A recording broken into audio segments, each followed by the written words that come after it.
ఎల్సెలా books వారి ప్రత్యేక Lent season పాడ్కాస్ట్కు స్వాగతం.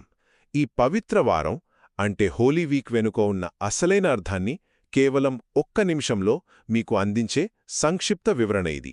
యేసుక్రీస్తు పడిన కఠినమైన శ్రమల నుండి ఆయన తిరిగి ప్రాణాలతో లేచిన అద్భుతం వరకు సాగిన ఆ ప్రయాణంలో దాగి ఉన్న దేవుని శాశ్వతమైన ప్రేమను లోతుగా అర్థం చేసుకోవడమే మన ఉద్దేశ్యం. సరే, దీని గురించి మనం తెలుసుకోవాల్సిన 3 ముఖ్యమైన విషయాలు చూద్దాం. మొదట, జెరూసలేంలోకి క్రీస్తు ప్రవేశించినప్పుడు జనం ఎంత ఆనందంతో పాటలు పాడారో కదా. అవే పాటలను ఆయన మరణాన్ని జయించి తిరిగి లేచిన తర్వాత కూడా మనం పాడుతాము. ఇది ఎలా ఉందంటే, ముగింపులో హీరో ఖచ్చితంగా గెలుస్తాడని ముందే తెలిసిన ఒక అద్భుతమైన కథను చదువుతున్నట్లుగా అనిపించడం లేదా? ఇక రెండవది, ఇక్కడే మనం కొంచెం ఆలోచించాలి. ఈ కథ ముగింపు మనకు ముందే తెలుసు కాబట్టి మన ఆలోచనా విధానం అప్పటి శిష్యుల కంటే చాలా భిన్నంగా ఉంటుంది. అప్పట్లో వారు ఎంతో భయపడ్డారు.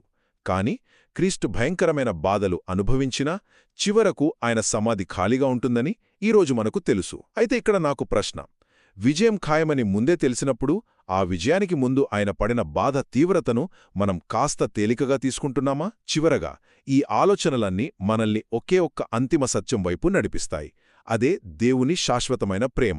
దేవుడు కేవలం మనకోసం, మనతో పాటు, అవును, మన కారణంగానే ఈ బాధలన్నీ భరించాడు. ఆయన పడిన బాధలన్నీ ఆయన అపారమైన ప్రేమకు సజీవ సాక్ష్యాలు. ఒక్క మాటలో చెప్పాలంటే, పవిత్రవారం అనేది కేవలం ఒక చారిత్రక విషాదం మాత్రమే కాదు, అది అంతులేని శ్రమల గుండా దేవుని ప్రేమ సాధించిన శాశ్వతమైన విజయానికి ప్రతీక.